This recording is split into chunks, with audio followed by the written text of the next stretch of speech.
Dios les bendiga y bienvenidas a nuestra sesión de Charlando el Texto, el lugar donde analizamos juntos el texto para el sermón de este domingo y preparamos nuestras mentes y nuestros corazones para escuchar lo que el Señor tiene que decirnos. En unos segundos comenzamos.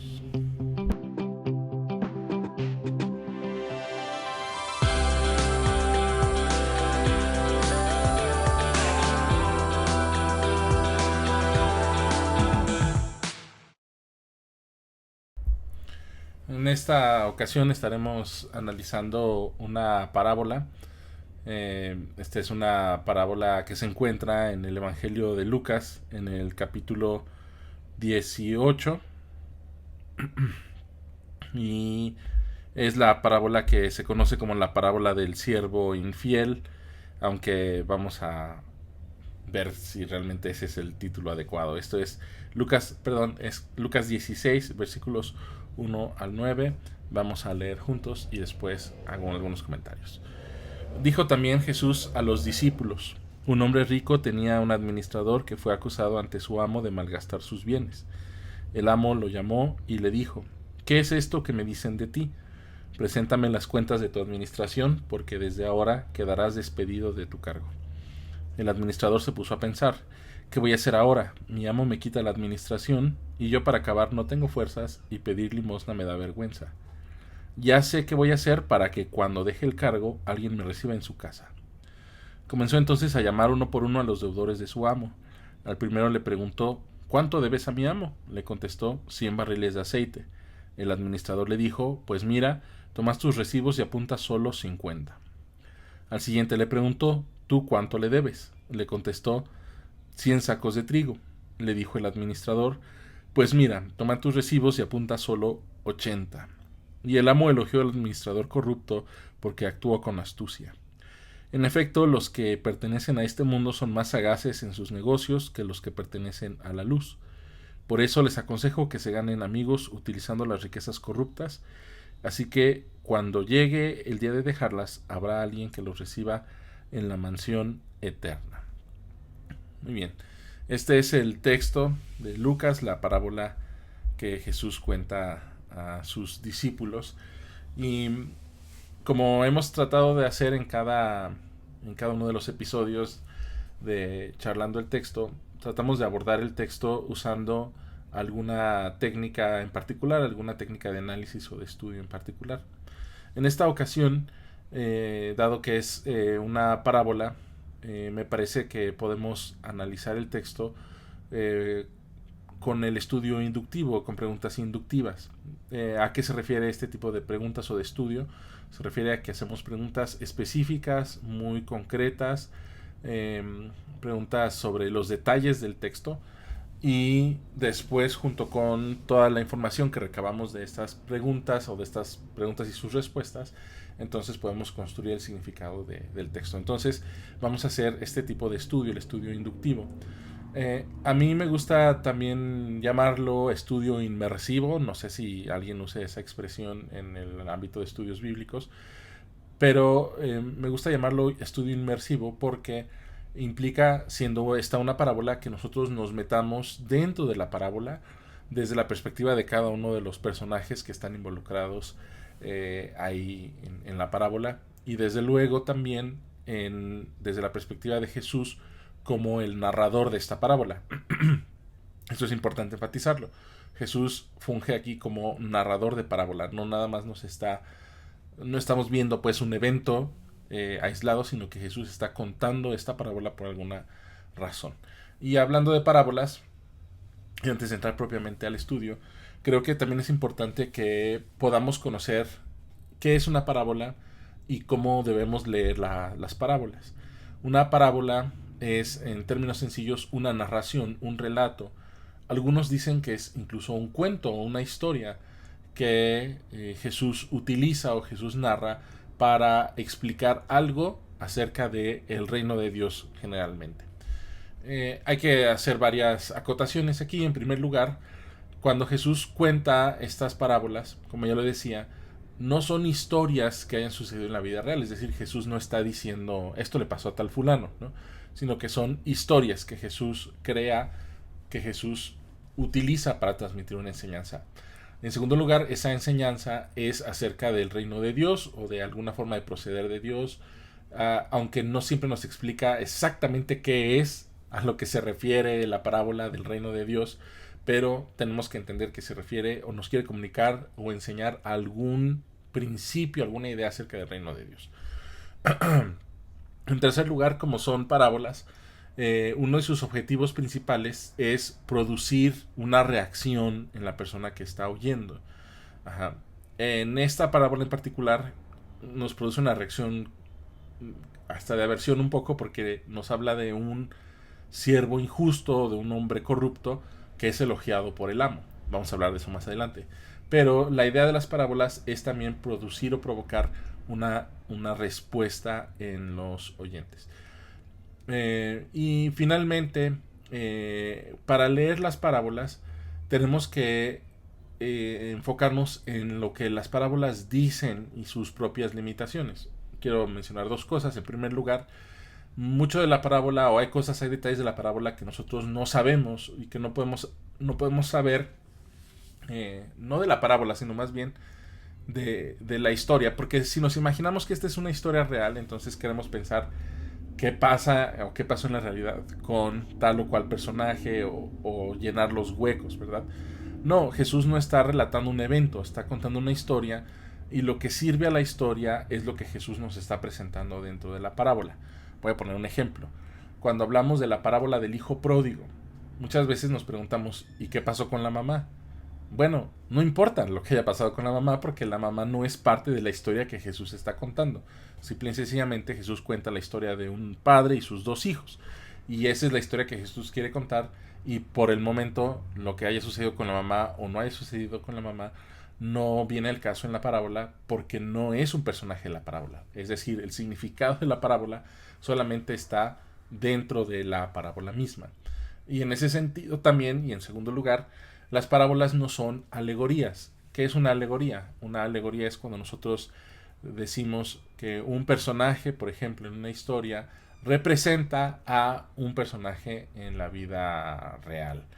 Eh, Podríamos pensar, por ejemplo, en la parábola del buen sembrador, que el hombre que va a sembrar es Jesús, que lleva la semilla que es el Evangelio.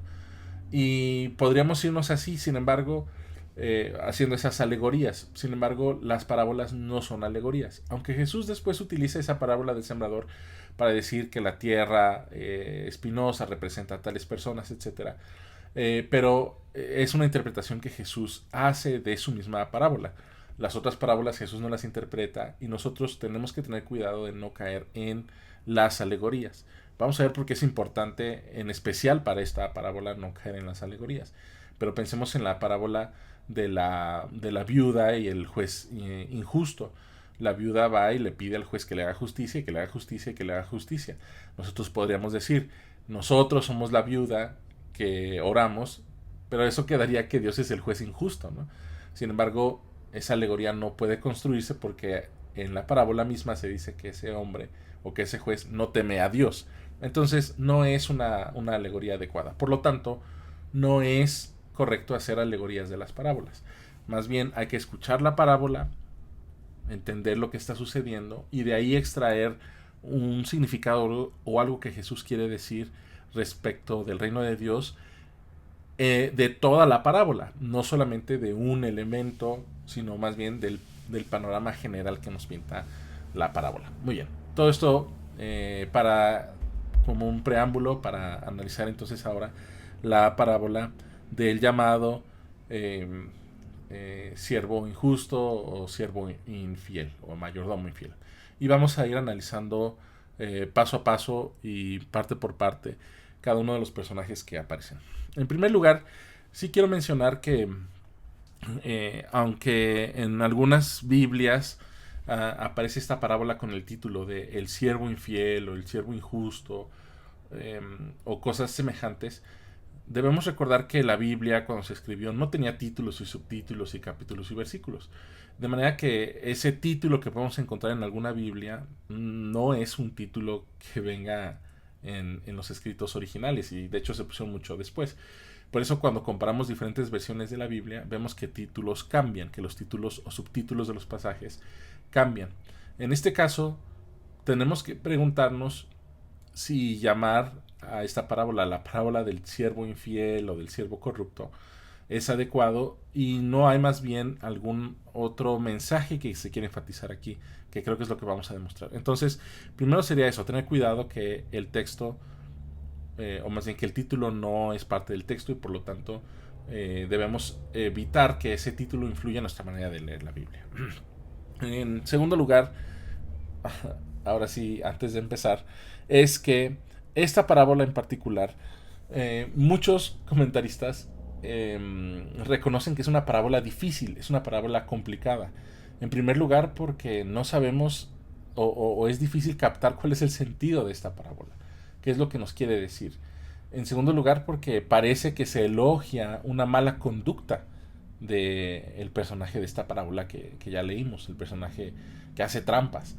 Y después Jesús, ¿por qué nos dice esa parábola? Para querer comunicarnos algo a nosotros como creyentes. Entonces, sabiendo que es una parábola complicada, que es difícil más de lo que pudiera pensar, trataremos de buscar algunas ideas, algunas claves, otra vez desde las preguntas inductivas o de las preguntas de inmersión, para ver qué mensaje nos quiere decir esta parábola. Ahora sí, pasamos al texto. Muy bien. Como ya decía, Jesús aquí aparece como el narrador, de manera que Jesús está narrando la parábola que inicia a partir de esta parte del versículo 1, donde Jesús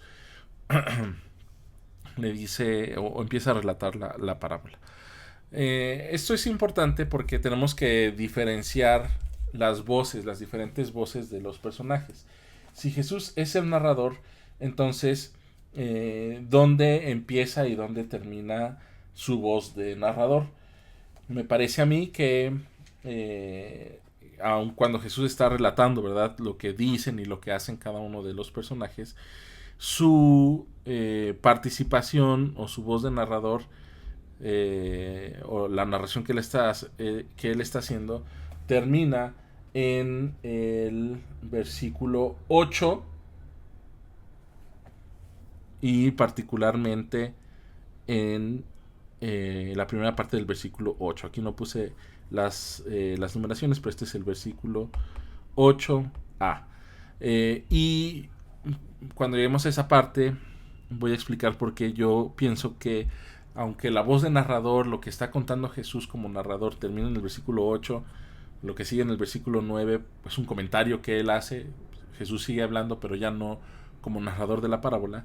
La parábola, hay que dividir el versículo 8 aún en otra parte más, de manera que tendríamos un 8a, un 8b y un 8c. Muy bien, ahora sí, habiendo distinguido dónde están los límites de la parábola, vamos a ver qué es lo que sucede con cada uno de los personajes de la parábola. Y el primer personaje es el hombre rico, que tiene un administrador. Muy bien, este hombre rico, o como más adelante se le llama el amo, aquí está,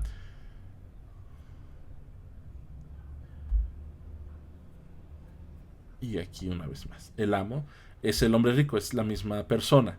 Como ya les decía, esta es una parábola, tenemos que tener cuidado de no asumirla como una alegoría, es decir, este hombre rico no es Dios. Ajá. No está representando a Dios, no es una alegoría de Dios. Simple y sencillamente es el amo, es el hombre rico, no es Jesús, no es Dios, no es nadie. Es un personaje, es el hombre rico, es un amo que tiene un siervo. ¿Okay? Muy bien.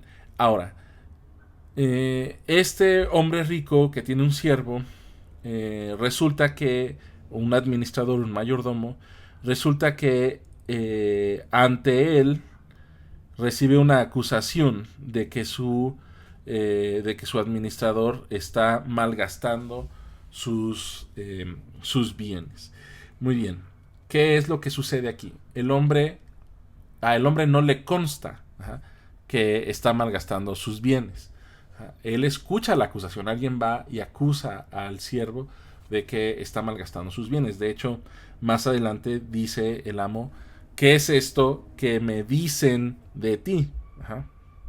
¿Qué es esto que me dicen de ti? Es decir, ni siquiera él lo había comprobado todavía, solamente hasta ese momento era algo que le decían de él. Es importante hacer esta aclaración.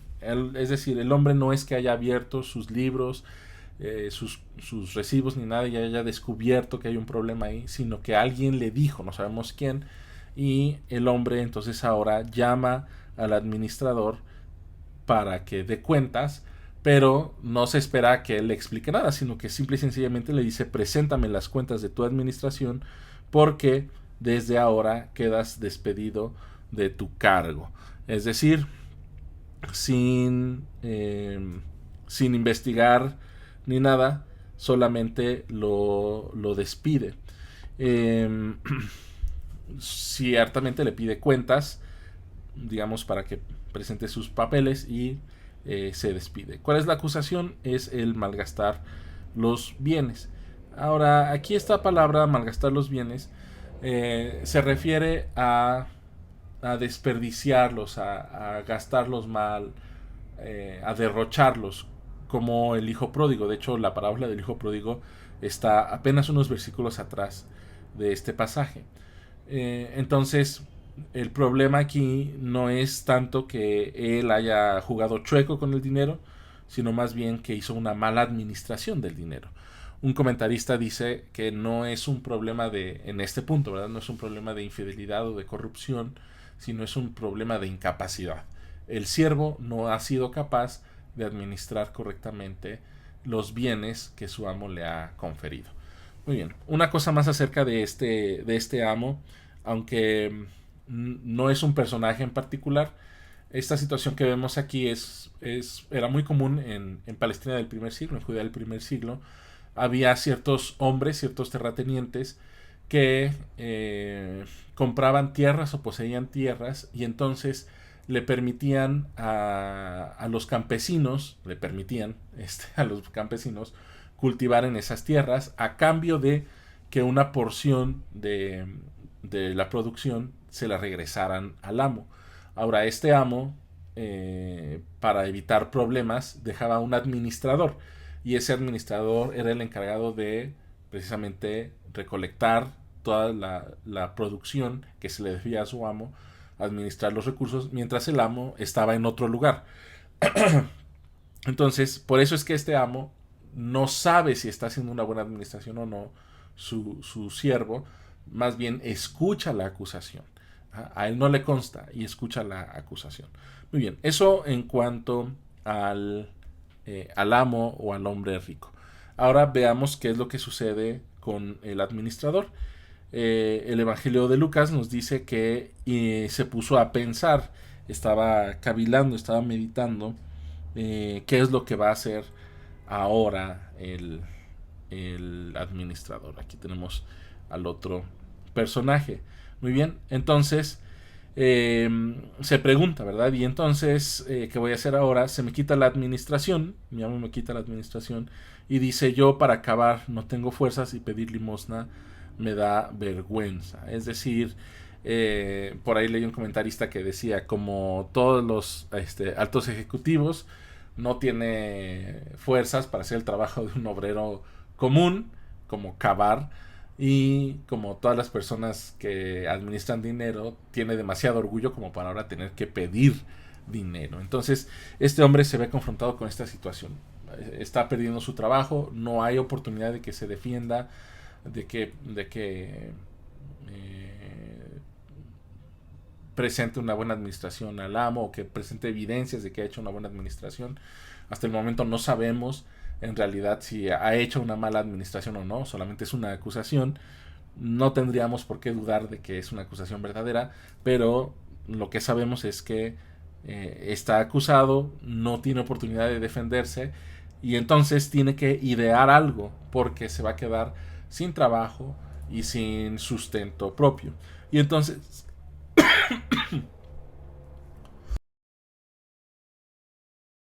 y entonces se le ocurre una idea. Ya sé qué voy a hacer para que cuando deje el cargo alguien me reciba en su casa. Entonces el objetivo que él tiene y que él quiere lograr es que alguien lo reciba en su casa. Que alguien cuando ya no tenga el trabajo, porque obviamente no solo era que le daban trabajo y le pagaban, sino que como administrador tenía el derecho, o más bien la obligación, de vivir en la casa del amo para estar al pendiente de todos sus bienes. Entonces, ya no siendo el administrador, ya tampoco tenía casa.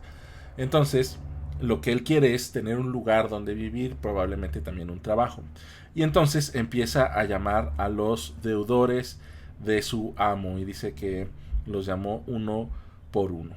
Me parece a mí que, como es una parábola, es un cuento, está ahorrando personajes.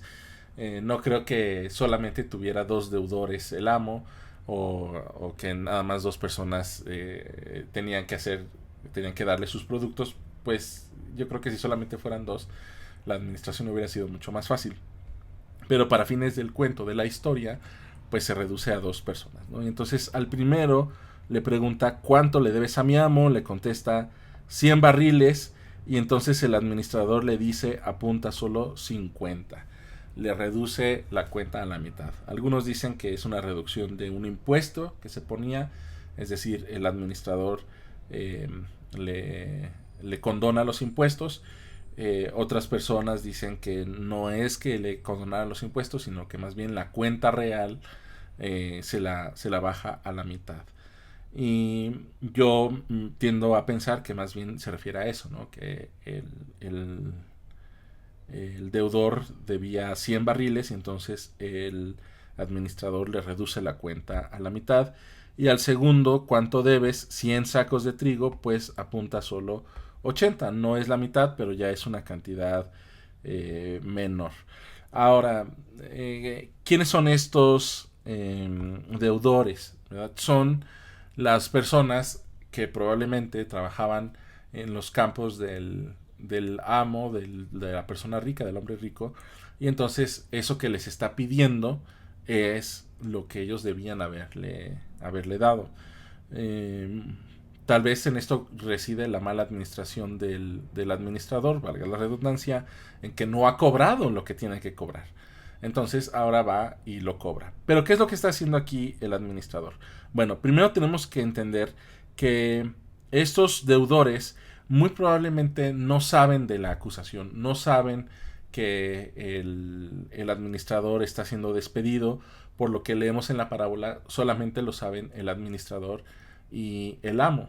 Y entonces el administrador, como tiene que hacer las cuentas, entonces lleva los libros y entonces le dice a cada uno de estos deudores que cambien, que modifiquen la cuenta para que en lugar de ser 100 sean 50 barriles de aceite, o en lugar de ser 100 sacos de trigo sean solamente 80.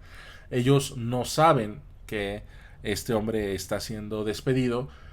Si lo supieran, muy probablemente ellos no hubieran aceptado este descuento, porque entonces ahora se verían involucrados en la mala administración, y entonces el amo tendría todo el derecho también de quitarles a ellos las tierras. Entonces quizás lo ven como algo sospechoso, quizás lo ven como algo extraño, pero ellos de alguna manera acceden o participan en este cambio, en esta alteración de los libros. Por supuesto que eso ahora los pone a ellos no en deuda con el amo, en una deuda económica, sino los pone en deuda con el administrador, una deuda de amigos, vamos a decirlo así, porque él ya les encargó de que les perdonara una parte de la deuda, una parte muy importante de la deuda, y ahora ellos pues le deben un favor, digámoslo así, al administrador, que es precisamente lo que quería lograr este hombre en primer lugar. Ese era su objetivo. Ahora, como ya les perdonó la deuda, entonces ahora ellos tienen o le deben un favor a este administrador. Y entonces lo que sucede, aunque en la parábola no lo dice, es que muy probablemente se presentan estas cuentas y entonces el administrador corrupto, el amo, perdón, elogia a su administrador corrupto. Déjenme ver aquí otro color. Al administrador corrupto, ya me equivoqué del código de colores, voy a corregir rápidamente porque el rojo era el color de Jesús y el administrador vamos a usarlo en amarillo. Muy bien. Entonces ahora el amo elogia a su administrador corrupto, a su administrador injusto. Muy bien, ¿en qué consiste este elogio? Y esta es una de las dificultades de la parábola. ¿Por qué elogia el amo a su administrador corrupto? ¿O de dónde sacamos que lo elogia? ¿O qué es lo que hace que gana ese elogio? Bueno, algunas personas, algunos académicos eruditos piensan que el amo elogia al administrador porque logró involucrar en su mala administración a los deudores y como dijéramos en esa jugada él involucra a más personas de manera que acorrala al amo para que si juzga al administrador por mala administración, entonces también tendría que juzgar a los deudores porque ellos también están participando de esta mala administración. Puede ser, es una posibilidad. La otra posibilidad, algunos sugieren, es que el administrador hizo quedar bien al amo, porque entonces ahora los deudores pensaban que el amo les estaba reduciendo la cuenta. Y entonces, por eso los deudores ahora consideran que el amo es una buena persona y el amo pues le agradece al administrador que haya logrado eso. Otro comentarista por ahí decía que este elogio del amo al administrador corrupto es una ironía, que la gente del mundo, porque vamos a ver más adelante que hay una contraposición entre los que pertenecen al mundo y los que pertenecen a la luz. Los que pertenecen al mundo se alegran y elogian cuando alguien tiene tal astucia para sacar ventaja y sacar provecho, ¿no? Quizás no es lo correcto, pero le sorprende, ¿no? Su astucia, su capacidad. Es como cuando vemos películas o series, ¿no? de ladrones que se meten al banco y están robando, y cuando menos nos damos cuenta ya estamos a favor de los ladrones, ya queremos que se escapen de la policía y todo, porque nos cautiva la historia, la osadía de alguien, la valentía, la astucia de alguien. Esa es otra posibilidad. Como les decía, es una parábola complicada, por eso hay tantas opciones. Yo estoy del lado más bien en que el amo elogia al administrador, porque el administrador entonces le presenta sus cuentas, ¿no? Y le dice, mira, aquí están las cuentas que yo te di. No es tanto lo que te deben. No te deben 100 barriles, nada más te deben 50 barriles. No te deben 100 sacos de trigo, solamente te deben 80 sacos de trigo. Entonces el amo elogia al administrador porque está presentando unas cuentas que no están tan mal como lo habían hecho pensar. Entonces, yo creo que lo que logra el administrador es lo que él quería, es su cometido de que alguien lo reciba en su casa. ¿Por qué? Porque ahora los deudores, alguno de los deudores, ya lo puede recibir en su casa porque les redujo la deuda que tenía. O, en todo caso, el amo podría ahora, como ya lo elogió, perdonarle la deuda, perdonarle el castigo, ¿verdad? Ya no correrlo, porque ya vio que su administración no era tan mala como le habían hecho creer. Entonces, el amo lo elogia. Ah, qué buen trabajo hiciste. Entonces existe la posibilidad de que ya no lo corran. La dificultad radica también en esta parte de aquí atrás o de aquí abajo, donde dice que lo elogia al administrador corrupto por porque actuó con astucia. Muy bien. Entonces aquí, cuando lo leemos de primera instancia, pareciera como si el amo dijera: oh, qué astuto eres. Te admiro porque eres astuto. De hecho, hay una versión que así lo traduce. Dice: el amo elogió la astucia del administrador corrupto. Todas las demás traducciones dicen: el amo elogió al administrador corrupto, o al administrador infiel, o al administrador injusto, porque actuó con astucia.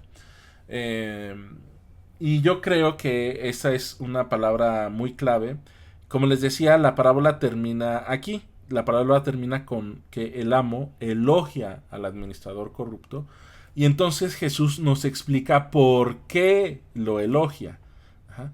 El amo elogió al administrador corrupto, diciendo, Jesús queriendo decir que logra sacarle el elogio de manera astuta.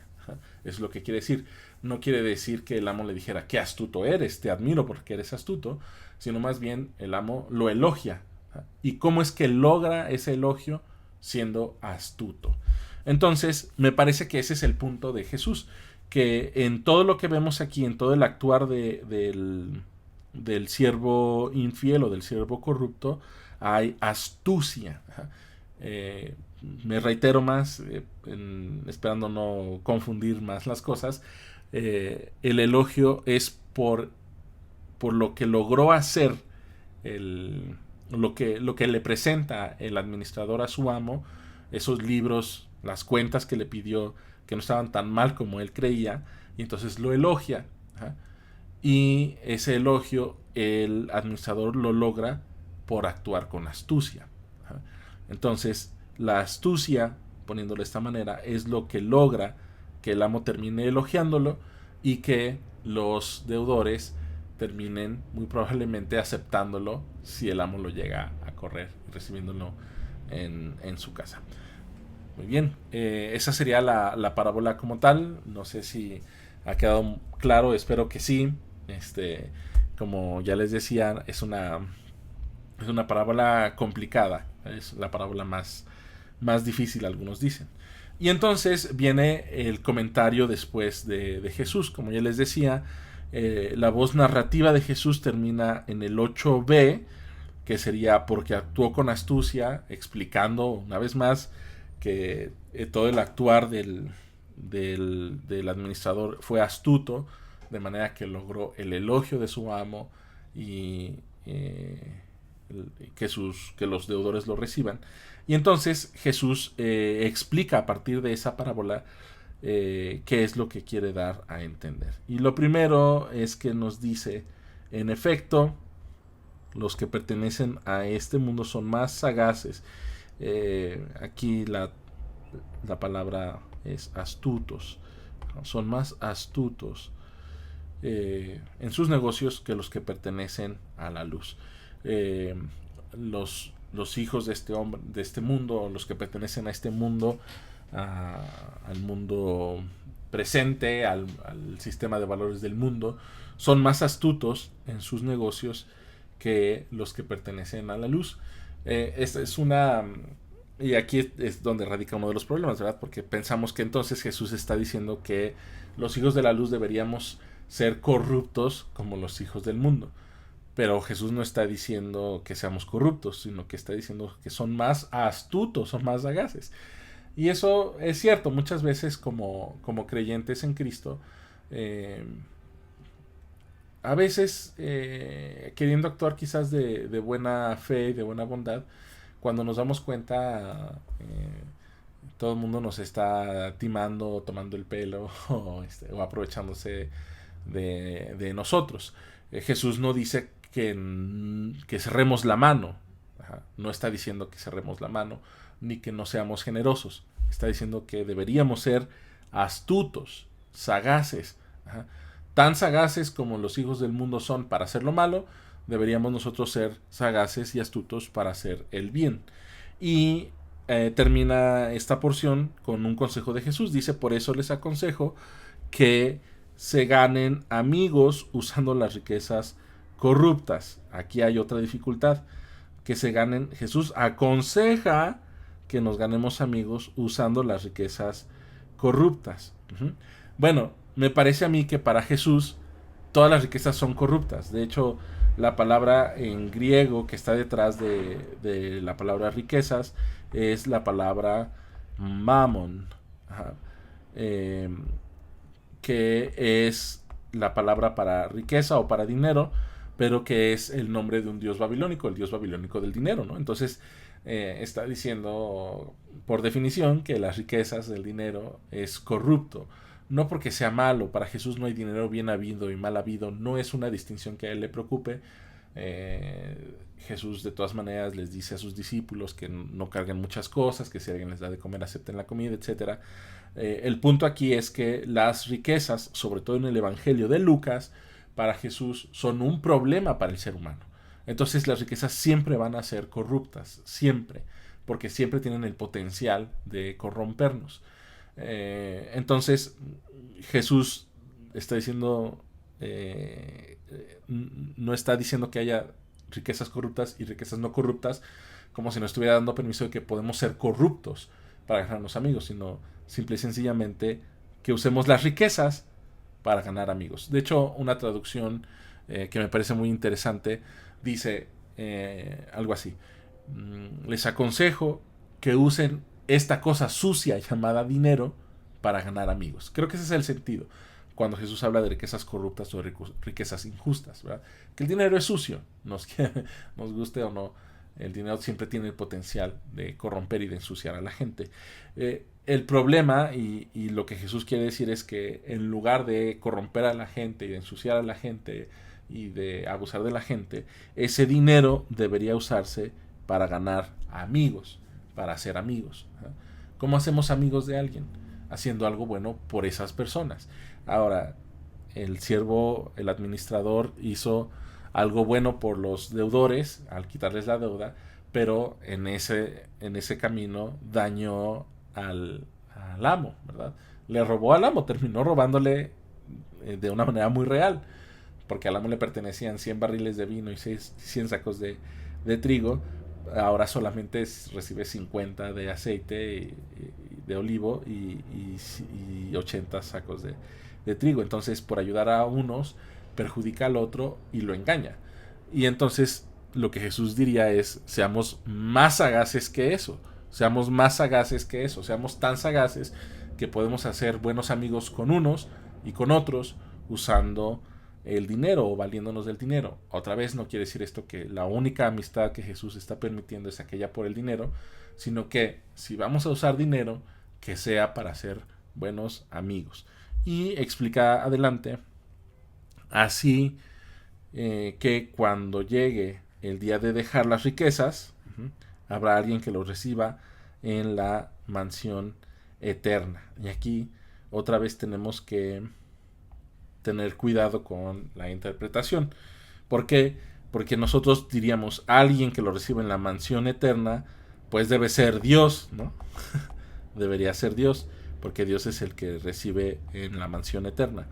Pero otra vez, no está aquí diciendo que Dios es el que los va a recibir, como si estuviera diciendo: si tú usas el dinero para ser buenos amigos, Dios te va a recibir en el cielo o te vas a ganar el cielo, como queramos ver, ¿no? Porque eso iría en contra de todas las enseñanzas de Jesús mismo, ¿verdad? El punto no es que Dios te recibe en las mansiones eternas, sino que precisamente son los amigos los que te reciben en las mansiones eternas. Cuando muramos y vayamos al cielo, lo que Jesús está diciendo, y estoy tratando de explicarlo de una manera sencilla, es que cuando vayamos al cielo, nos van a decir: oye, vente a tomar un cafecito conmigo aquí en mi mansión celestial, ¿verdad? ¿Por qué? Pues porque cuando yo tuve problemas, tú me prestaste dinero, o tú me diste dinero, o tú me abriste tu casa, tú me llevaste al trabajo, tú me diste para la gasolina, tú me compraste los juguetes para mis hijos en Día de Reyes, lo que sea, ¿no? Entonces, Lo que Jesús está queriendo decir es que cuando nosotros usamos el dinero para hacer buenas amistades, esas amistades van a durar mucho tiempo. Ajá. Seamos sagaces para usar el dinero de esa manera y no sagaces para usar el dinero de manera corrupta, de manera injusta, de manera tramposa, de manera engañosa o incluso de manera tonta, ¿verdad? Como el siervo se le acusa al principio de desperdiciar el dinero. Muy bien. Entonces, para resumir lo que está sucediendo en esta parábola y el mensaje de la parábola, es la parábola de un hombre que es acusado, no sabemos si verdaderamente o falsamente, solamente es acusado de malgastar y de descuidar los recursos de su amo, y entonces su amo le pide cuentas. Dame tus cuentas porque ya te vas a ir, ¿no? Y entonces lo que hace el administrador es cambiar, alterar esas cuentas para reducir la deuda de las personas que le debían a su señor, a su amo. Y entonces cuando le presenta estas cuentas al amo, el amo se alegra y dice, bueno, no está tan mal, ¿verdad? Las cosas. No sabemos si al final de cuentas, si lo termina corriendo o no, pero el amo lo elogia. Entonces el administrador se gana a sus amigos, a los deudores se los gana, ahora ellos le deben un favor, y se gana el elogio del administrador. El problema es, bueno, lo hizo de manera astuta, lo logró porque es astuto. El problema es que astutamente sí, pero también maliciosamente. Y entonces Jesús dice, así como este administrador corrupto es hijo del mundo, así los hijos de la luz deberíamos ser igualmente astutos, no corruptos, igualmente astutos. ¿Y cómo es que podemos ser nosotros astutos? ¿Cómo podemos demostrar esa astucia? Bueno, usando el dinero, esa cosa sucia llamada dinero, para ser buenos amigos, ¿eh? Y que esas amistades nos duren hasta que vayamos al cielo. Ese es más o menos lo que Jesús está queriendo decir en esta parábola, que por cierto es complicada. Y sabemos que la actitud de Jesús hacia el dinero, porque versículos más adelante, no recuerdo exactamente, pero me parece que será el 10 y el 11, donde Jesús les dice, no pueden servir a Dios y a las riquezas, ¿verdad?